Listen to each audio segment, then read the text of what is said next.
আপনি বাবামণির পুপনকি অযাচক আশ্রয় সম্পর্কে এবং মাল্টিভার্সের মধ্যে কিছু বলছিলেন।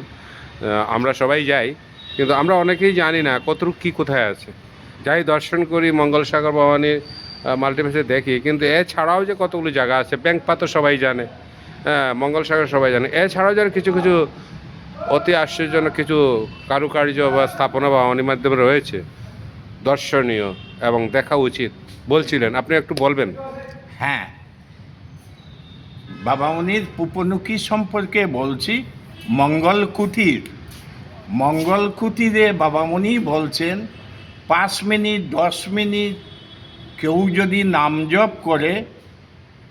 জপ করার ফলে অল্প কর্মক্ষেত্র করলে পরেও বাইরে আসার পর বাড়িতে ওর খাওয়ানে কোনো দিন কম হবে না।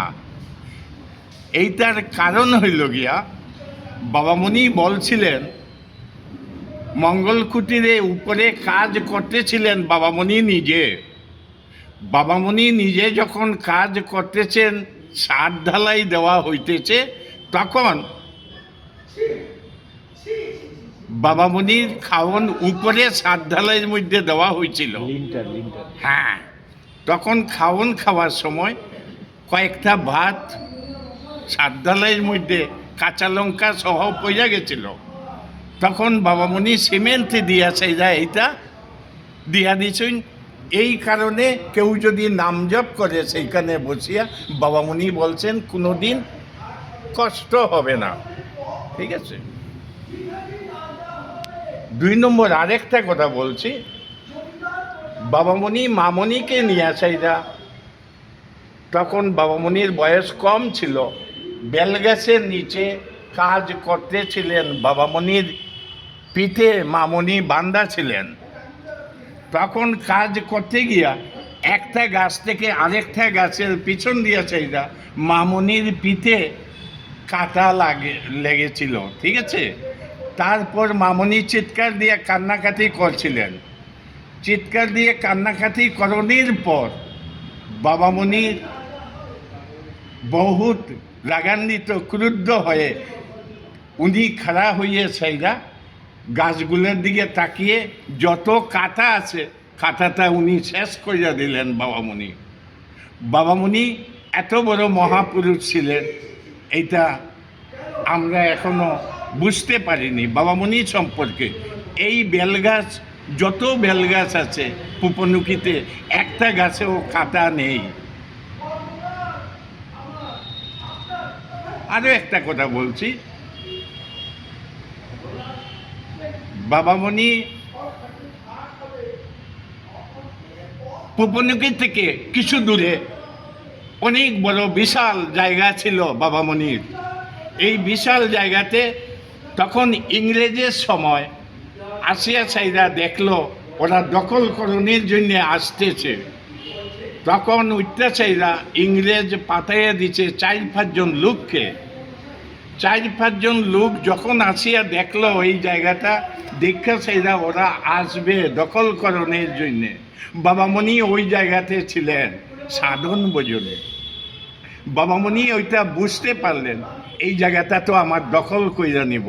তখন ওইসব জায়গা যে পায় সেই দখল কইরা নিব, এত ছিল না, জায়গার দাম কম ছিল, অনেক জায়গা। তখন বাবামণি মনে মনে সিদ্ধান্ত নিলেন, আজকের রাত্রের ভিতরে আমি এইখানে বিল্ডিং বানাবো।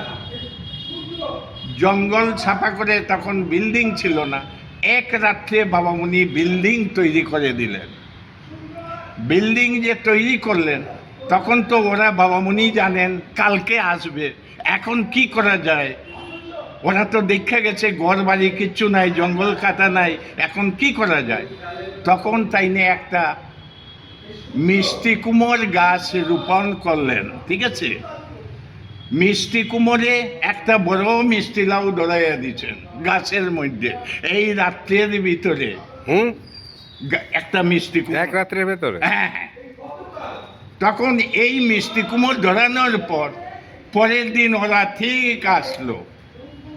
আসার পর ওরা দেখলো, দীক্ষা সেইরা ইংরেজ সাহেবকে নিয়ে আসলো অনেক আগের কোথাও।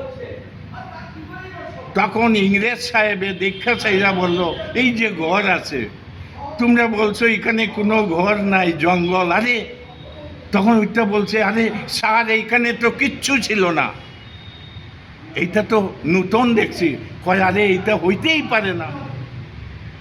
তখন ওইটা চাই, হ্যাঁ, এক রাতে একটা ঘর বাবামণি বানিয়েছিলেন, হ্যাঁ, এটা শুনেছিলাম। এরপরে কি কি ছিল?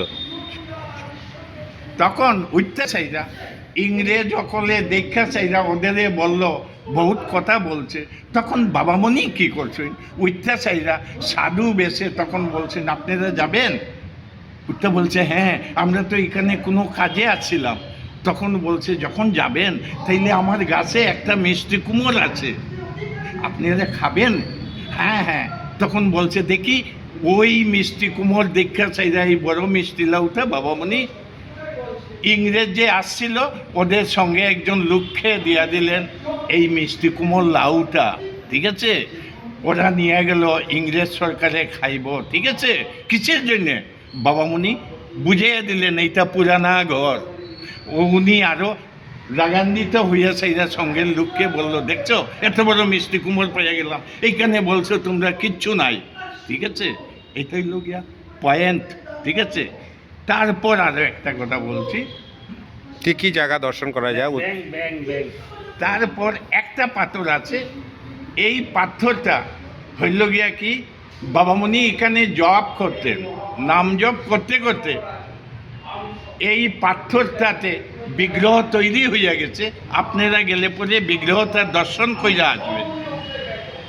তারপর যার ভাগ্য ভালো সে কান লাগাইয়াছে, এরা পাথরের নাম শুনতে পারবে, জপ করতেছে পাথরটা। আরে এই বলেন, মানে পাথরের মধ্যে সেই ধ্বনিত হয় না? কিন্তু সবাই শুনতে পায় না, এটাও আমি বললাম। আমরা ধ্যান করা যায় এখানে? ধ্যান করার অনুমতি দেয় না, এখানে তো তুমি করতে পারবো না। এই পাথরে কেমনে উঠবা? পাথর তো তুমি ভক্তি দিতেছো, প্রণাম করতেছো। আচ্ছা আচ্ছা চারপাশে আচ্ছা, হ্যাঁ হ্যাঁ কিন্তু মঙ্গল কুটিরে জপ করবো, ঠিক আছে? হ্যাঁ, মঙ্গল কুটিরের কথা বলছিলে। তারপর বাবামণির মঙ্গল সাগরে একটা গাছ ছিল, আম গাছ। হ্যাঁ, আম গাছটা বাবামণি স্নান করা দীক্ষা চাইরা, রেগুলার আম গাছটা আফসোস করতো, হায় হায়, এই যে উনি স্নান করতেছে সাধু, উনাকে যদি দর্শন করতে পারতাম তাইলে আমার জীবনটা সার্থক হয়ে যেত। আম গাছ মনে মনে ভাবত। কিন্তু এই সাধুটাকে যদি আমি সই তাইলে তো সাধুটা আমাকে গালি দিবে, কিনারে ওয়াল আছে, এই ওয়ালটা ভাঙবে, আমার তো উপায় থাকবে না। এইসব আফসোস করতে করতে একদিন আম গাছটা বলল, আমি যেভাবে হোক এই সাধুটাকে ছুব। স্নান করার পর বাবামণি যখন উপর দিয়া নাম নিতেছে, তখন উঠতে চাইরা জলের মধ্যে আম গাছ একটা ডাল ভাঙ্গা চাইরা বাবামণির মাথায় লাগাইয়া নিচে, কিন্তু ওয়াল ভাঙেনি। তারপর বাবামণি দেখছো না রে, অত এই কীর্তি করলো। বাবামণি তো স্বয়ং সিদ্ধা ভগবান না, উনি তো বুঝতে পারতেছেন ডালটা কিন্তু এখন আছে, এখনো আছে। এখন বর্তমানে জানি না, আমি 2 বার দীক্ষা আছি। কত বছর পুরনো ঘটনাটা? এইটা তো হয়ে গেছে অনেক বছর। সব সব সব 100 ইয়ার্স? আমি তো 2 বছর। না না, এই গাছটা, ঘটনাটা, আম গাছটা, আম গাছের কথা আমি বলতে পারি না, তবু 100 ইয়ার্স হবে? না না না, বাবামণির বয়স কত, 100 থেকে কম হবে। যখন এটা ঘটনা হয়েছিল হ্যাঁ তখন? হ্যাঁ, 100-এর কমই হবে। আচ্ছা, যাই হোক, তারপর তারপর আর কি বলবো, ওই আপনি সাধন গৃহর কথা কি বলছিলেন? সাধন এটা তো বলছি আমি, মঙ্গল কুটির। তারপর আম গাছ বললেন, ব্যাংপাত্র বললেন। হ্যাঁ, বাবামণি একটা কুয়া তৈরি করছেন, এইটাও আপনারা দেখে আসবেন। এই কুয়ার জল তুলে অনেক লোক ঘরে ঘরে নিয়ে যায়, যেমন ধরেন আমিও নিয়ে আসি, আমার ঘরেও আছে। এই কুয়াটা তৈরি করতে বাবামণি কয়েক বছর লাগছে, কিন্তু আশেপাশের লোক বলছে এইটা করতে হবে না, তোমার কি হয়ে গেল এই বুড়াটার। আরে তারপর বাবামণি বলছেন এইটা আমি একটা করব। বাবামণির রক্তভূমি হয়েছিল এই কুয়া তৈরি করতে, ঠিক আছে? কিন্তু বাবামণি বলছেন এই কুয়ার জল যে নিবে তার ভালো। ওই কোয়ার্টার ভিতরে একটা চেম্বারও তৈরি করছিলেন, ওখানে রেশনে দেন। এই চেম্বারের কথা তুমি বলছো, বাবামণির আমলে ইংরেজরা বাবামণিকে ধরতে আসতো। ঠিক আছে, তুমি যখন কথা বলছো আমি বলছি, আমি কিন্তু 10 বছরের দীক্ষা নিচ্ছি, ঠিক আছে, আমি বহুত জানি, এই কথা বলবো না। তখন বাবামণিকে যে ধরতে আসতো, তখন তাইনে এই কুয়াতে ফালমাইরা ছাইরা নাইমা যাইতেন, ঠিক আছে, হ্যাঁ। অনেক নিচু ছিল কুয়া। তখন এই দিকে একটা সুরঙ্গ ছিল, বাবামণি যাইতেন, ওরা আসিয়া চাইরা পাইতো না ইংরেজের লোক, তখন ওরা চল্লা যাইতো। উনি তো নাই এই আশ্রমের ভিতরে। ইংরেজরা কেন খুঁজতো ওনাকে? উনাকে অনেক কিছু কথা আছে, ওইসব কাহিনী না, আমি যেহেতু আমার শ্রোতা মণ্ডলী বা ওরা ভাবে যে ইংরেজরা বারবার পুলিশ নিয়ে ওকে খুঁজতো কেন, হ্যাঁ, উনি কি বাবামণিকে অনেক ওখানে কিছু কেন, করছে, ঠিক এটা আছে? এটা একটু বলতে হবে। এইটা তো এখন আমি না না, বলবো না। স্বাধীনতা সংগ্রামের একটা প্রেক্ষাপট ছিল, কেন আপনি সত্যি বলবেন না? না, আপনি বাবামণি আপনি জিনিসটাকে একটা অন্য সেন্সে নিয়ে চলে যাচ্ছেন। আপনি বলবেন যে ওটা তখন স্বাধীনতা সংগ্রামের প্রেক্ষাপট ছিল, ইংরেজরা খুঁজছিল যারা স্বাধীনতা সংগ্রামের সঙ্গে জড়িত। তুমি বাবা, যখন এই কথা বলছো, এটা একটু বলতে হবে, নাহলে লোকে ভাবে উনি আত্মগোপন কেন, তো আত্মগোপন, আত্মগোপন তুমি করে যখন কেন? এই কথা বলছো, তাইলে বাবামণি বাংলাদেশ যে ছিলেন, এক বাড়ি থেকে আরেক বাড়িতে গুরু ভাই বোন রাখতো, উনাকে তো মারণের জন্য বাবামণিকে কিসের জন্য ছিল? এই কথা বললে না, এটা সবাই তো জানে না। অখণ্ড সংহিতাতে আমি লেখা আছে। এটা বলছি এইটা কারণ- আমি তোমাকে কি বলবো? না, উনি আমার দেশপ্রেমিক বলাটা ছিলেন। উচিত আমি না। আমার কথা হচ্ছে উনি যে দেশপ্রেমিক ছিলেন, এবং দেশপ্রেমিকদের বিভিন্ন সময় বিভিন্ন জায়গায় আত্মগোপন করে থাকতে হতো, এবং সাম্প্রদায়িক কিছু জিনিসও থাকে, সব থেকে দূরত্ব বজায় করে সাধু সন্ন্যাসীরা এইভাবেই চলে। হ্যাঁ, ওই কথাই বলতে চাইছি।